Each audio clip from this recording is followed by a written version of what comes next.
ይህን ሰው በጭራሽ ልለየው አልሻም። ባህር ማዶ ያለችው ውዲቷን እህቴ ደግነትን ሳስብ ማጠፋው ከፊቴ ሐሳቧን አሳክተህ ሕልሟን ሙላውና። አሰላሙ አሌይኩም ወራህመቱላሂ ወበረከቱ። ውድና የተከበራችሁ የሰሙ ዩቱብ ቻናል ተከታታይ ቤተሰቦቼ፣ ውድ ሀገሮቼ ልጆች፣ እህት ወንድሞቼ እንዴት ናችሁልኝ? ሁሉ ሰላም፣ ሁሉ መልካም ከኔ ጋር አልሐምዱሊላህ፣ ሁሉ ሰላም፣ ሁሉ መልካም ነው። በያላችሁበት ሀገርና ቦታ የአላሁ ሱብሃነሁ ወተዓላ ሰላምና እዝነት ጥበቃ ረህመት ሁሉ አይለያችሁ እያልኩኝ ልባዊ ምኞቴ ነው። ዛሬ ላይ የአላሁ ሱብሃነሁ ወተዓላ ፍቃድ ሆኖ ተገናኝተናል። ስንገናኝ ታዲያ እጅግ በጣም ደስ እያለኝ ነው። ምክንያቱም ከወደ ቻናል ተከታታይ ቤተሰቦች ጋር እጅግ በጣም ደስ የሚልና አሪፍ ጊዜ እንደምናሳልፍ ተስፋ አደርጋለሁ። እንደ አላሁ ሱብሃነሁ ወተዓላ ፍቃድ ኢንሻአላህ። እንግዲህ ከባለፈው የቀጠለ ክፍል 2ን ዛሬ ላይ ደግሞ የላችሁ መጥቻለሁ ኢንሻአላህ። እያየን የነበረው ስለ እሙ አይመን በረካ ረደላሁ ዐንሃ ክፍል 1ን አይተናል። ስለዚህ የጀነት ሴት ማግባት የሚሻ ኡሙ አይመንን በረካን ያግባ ረሱል ሰለላሁ ዐለይሂ ወሰለም። ስለዚህ ይህንን የመጀመሪያውን ታሪክ አይተን ወደ ክፍል 2 ኢንሻአላህ ከባለፈው የቀጠለ ዛሬ የምናይ ይሆናል ማለት ነው። ቪዲዮውን እስከ መጨረሻው ፍጻሜ ድረስ እንድትከታተሉ ስል በአክብሮት ጠይቃችኋለሁ። ኢንሻአላህ ቪዲዮውን ከወደዳችሁትና ከተመቻችሁ ላይክ፣ ሼር በማድረግ ለሌሎች ተደራሽነት እንዲኖረው አድርጉ ማለት ነው። እውነት ለመናገር አንዳንድ ጊዜ የሚጠቅምና መልካም ነገሮችን ስናይ ለምን እንደሆነ አላውቅም እይታ አይኖረውም። ሰዎችም ደግሞ አይተውት ላይክ እንኳን አያደርጉትም። ሱብሃንአላህ ለምን እንደሆነ ባላውቅም በአሁኑ ሰዓት ሰዎች የተጠመዱት በማይጠቅም ነገር ላይ፣ አስፈላጊ ባልሆነ ነገር ላይ፣ ነገ አኼራችንን የሚያበላሽብን ነገር ላይ ለማየት ላይክም ለመስጠት እንደዚሁም ደግሞ ኮሜንትም ለማድረግ ሩጫችን እዛ ጋ ነው ማለት ነው። እያንዳንዳችን ግን በአይናችን ባየነው እንዲሁም በሰማነው እንደዚሁም ደግሞ ላይክ ኮሜንት ባደረግነው እንጠየቅበታለን። ስለዚህ ላይክ የምናደርገውን ኮሜንት የምንሰጠውን እና የምናዳምጠውን ለይተን ብናውቅ ጥሩ ነው ብዬ አስባለሁ። ያ ማለት ነገም በአኼራ የማያስጠይቀንን ነገራቶችን ብናደርግ መልካም ነው ላለሁ። መጥፎ ከሆኑ ነገራቶች ብንቆጠብ ከምንጽፋቸውም ላይክ ከምናደርጋቸውም ማለት ነው። እና ጥሩ ነገራቶችን ስናይ ደግሞ ጥሩ ነገራቶችን ሰምተን ወደ ተግባር ብንቀይር መልካም ነው ብዬ አስባለሁኝ። ስለዚህ ወደ ትምህርቴ እገባለሁኝ ማለት ነው ኢንሻአላህ። እሙ አይመን በረካ ረደላሁ ዐንሃ ክፍል 2 የጀነት ሴት ማግባት የሚሻ እሙ አይመንን በረካ ያግባ ረሱል ሰለላሁ ዐለይሂ ወሰለም። አሚና ልጁ ጭንቀት ውስጥ ይገባል በሚል ፍራቻ የአባቱን ቀብር ለመጎብኘት እንደምትሄድ አልነገረችውም። የነጋዴዎቹን ጉዞ ፈጠን ያለ በመሆኑ አሚና ስለ ልጇ ጭንቀት እንዳይዛት ታጽናናታለች። ልጁም በአንገቷ ላይ ተጠምጥሞ ጥሩ እንቅልፍን ተኝቷል። በዚህ ሁኔታ ነበር 10 ቀን የሚወስደውን የየስሪብ ጉዞ የፈጁት። ከዚያም እንደደረሱ አሚና ልጁን የበኑ ነጅር ጎሳ ከሆኑት ወንድሞቿ ዘንድ በሞተው የአብዱላህን ቀብር ለመጎብኘት ሄደች። በመካና መቃብሩ አካባቢ ለጥቂት ሳምንታት ያህል ቆየች። በቆይታዋም ሐዘን ክፉኛ ጎዳት። የየስሪብ ቆይታቸውም አጠናቀው ወደ መካ በመመለስ ላይ እንዳሉ አሚና ታመመች። የጉዟቸውን ግማሽ ጨርሰው አልአበዋ ከተባለ ስፍራ እንደደረሱም ወደፊት መቀጠል ተሳናቸው። የአሚና የጤንነት ሁኔታ አሰጊ እየሆነም ሄደ። አንድ ጥቅጥቅ ያለ ጨለማ በወረሰው ምሽት የትኩሳቷ መጠን እየጨመረም ሄዶ ከአናቷ ላይ ወጣ። በዚያን ጊዜ በተቆራረጠ ድምፅ በረካን ጠራቻት። ከዚያም ወዳ ስለነበረው ሁኔታ እንዲህ ስትል ገልጸዋለች።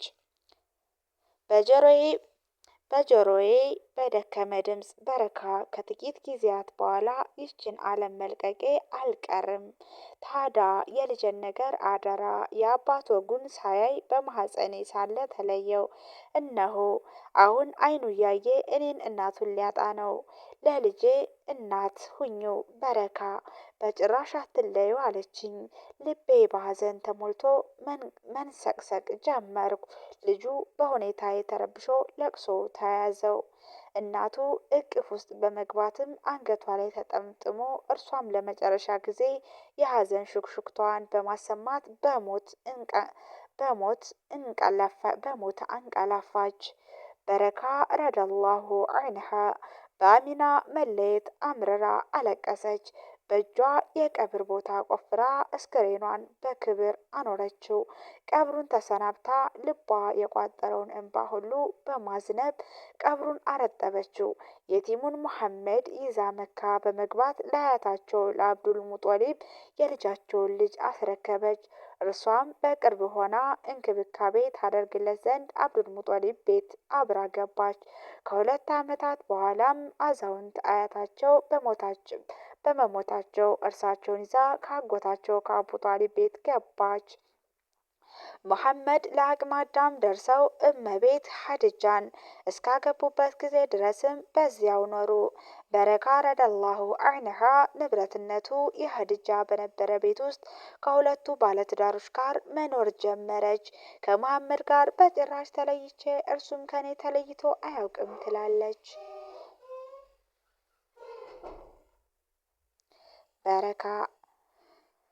በረካ ረዲየላሁ ዐንሃ አንድ ወቅት መሐመድ ሰለላሁ ዐለይሂ ወሰለም በረካን ጠርተውት እንዲህ አሏት።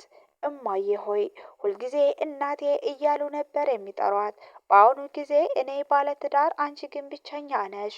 ታዳ አንድ ሰው ለትዳር ቢጠይቅሽ ምን ይሰማሻል?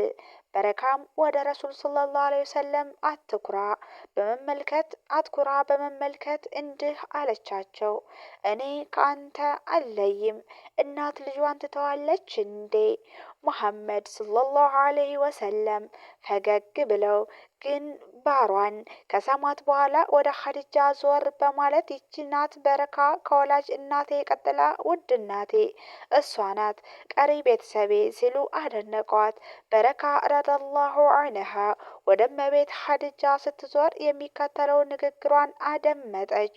በረካ የወጣትነት ጊዜሽ ለመሐመድ ሰለላሁ ዐለይሂ ወሰለም ስትይ መስዋዕት አድርገሻል። እነሆ እሱም ውለታሽን ለመመለስ ተዘጋጅቷል። እርጅና ሳይቀድምሽ እባክሽ ለኔና ለእርሱ ስትይ የጋብቻውን ሀሳብ ተቀበይ። እመቤቴ ለመሆኑ ማንን ነው የማገባው ስትል በረካ ጠየቀች። የኸዘርጁ ጎሳ የሆነው መድነዋ ኡበይድ ኢብን ዘይድ እጅሽን በጋብቻ እንስጠው ዘንድ ልመና ወደኛ መጥቷል። ለኔ ስትይ እምቢታ እንዳይቀድምሽ አለች። ሀዲጃ ረዲየላሁ ዐንሃ በረካ ረዲየላሁ ዐንሃ በጋብቻው ተስማምታ ኡበይድ ኢብን ዘይድን በማግባት አብራው ወደ ይስሪብ ተጓዘች። ስሙን አይመን ብላ የሰየመችው ወንድ ልጅ በመውለድ ከዚያን ጊዜ ጀምሮ ወዳጆቿ ሁሉ እሙ አይመን ወይንም ደግሞ የአይመን እናት በማለት ይጠሯት ጀመር። የአይመን እናት በጋብቻዋ ላይ ብዙም አልቆየች። ባልተቤቷ ኡበይድ ከዚህ ዓለም በማለፍ ቀድሞ ከነበረችበት ከእመቤት ሀዲጃ ቤት ከልጇ መሐመድ ሰለላሁ ዐለይሂ ወሰለም ጋር ለመኖር ወደ መካም ተመለሰች። በዚያ ቤት ከእርሷ ሌላ አሊ ኢብን ጧሊብ ሂንድ እመቤት ሀዲጃ ከመጀመሪያው ባላቸው የወለዷት ኮረዳና ዘይድ ኢብን ሐሪስ አብረው ይኖሩ ነበር። ረዲየላሁ ዐንሁም አጅማዒን። ዘይድ በልጅነቱ በባርነት ተፈንግሎ መካ ገበያ ላይ የቀረበና እመቤት ሀዲጃ ረዲየላሁ ዐንሃ እህት ልጅ የተገዛ የካልብ ጎሳ አረብ ነበር። ዘይድ በእመት ሀዲጃ ቤት ውስጥ ቀረቤታውና አገልጋይነቱ ለሙሐመድ ሰለላሁ ዐለይሂ ወሰለም ሆነ። በሁለቱም መካከል የነበረው ትስስር የአባትና ልጅ ይመስል ነበር። በአንድ ወቅት የዘይድ አባት ልጁን ፍለጋ መካ መጥቶ ሳለ ለዘይድ ከአባቱ ጋር ተከትሎ የመሄድ ወይም ከእርሳቸው ከረሱል ሰለላሁ ዐለይሂ ወሰለም ጋር የመቅረት ምርጫ ሰጠው። ቢሆንም ዘይድ ለአባቱ እንዲህ ሲል ፍላጎቱን ገልጿል። ይህንን ሰው በጭራሽ ልለየው አልሻም። እንደ ባሪያ ሳይሆን አባት ልጁን እንደሚይዝ የመኳንንት አያያዝ ይዞኛል። ደህንነቴን አጥብቆ ይከታተላል፣ ያዝንልኛል፣ ያፈቅረኛል፣ እንዲሁም ደስተኛ እንደሆን ዘወትር ይጥራል።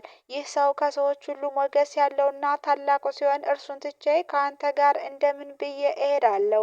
በጭራሽ ልለየው አልሻም። የኋላ ኋላ ነቢዩ ሙሐመድ ሰለላሁ ዐለይሂ ወሰለም ለዘይድ ነጻነት ቢሰጡትም ዘይድ እንደ ወትሮ ሁሉ በአገልጋይነት ከእርሳቸው ሳይለይ አብሯቸው ኖሯል።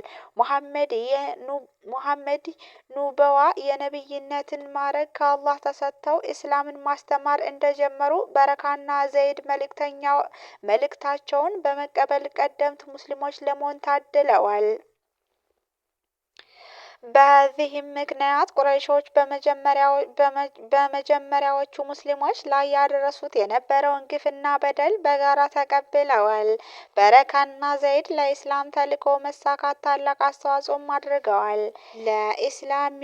ለኢስላም የሚበጁ ለማግኘት ሲሉ ሕይወታቸውን ለአደጋ በማጋለጥ ደህንነት ግልጋሎት ያበረከቱ ነበር። አንድ ምሽት የእስላም ጠላቶች ነቢዩን ሰለላሁ ዐለይሂ ወሰለም ተከታዮቻቸውን ያስተምሩበት ወደ ነበረው የአርቀም ቤት የሚያመራውን መንገድም ዘጉ። በረካ ሰለላሁ ዐለይሂ ወሰለም ሊደርስ የሚገባውን አስቸኳይ መልእክት ከእመት ኸዲጃ ተቀበለች። ሕይወቷን አደጋ ላይ በመጣል የሙሽሪኮችን መሰናክል አልፋ አርቀም ቤት በመድረስ መልእክቱን ለነቢዩ ሰለላሁ ዐለይሂ ወሰለም አደረሰች።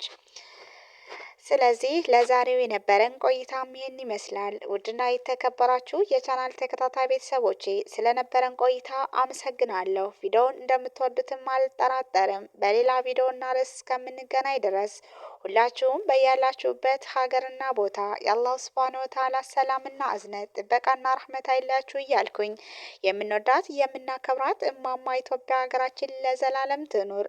ክፍል 3 በቀጣይ ይቀርባል ኢንሻአላህ። ወሰላሙ አሌይኩም ወራህመቱላሂ ወበረከቱ።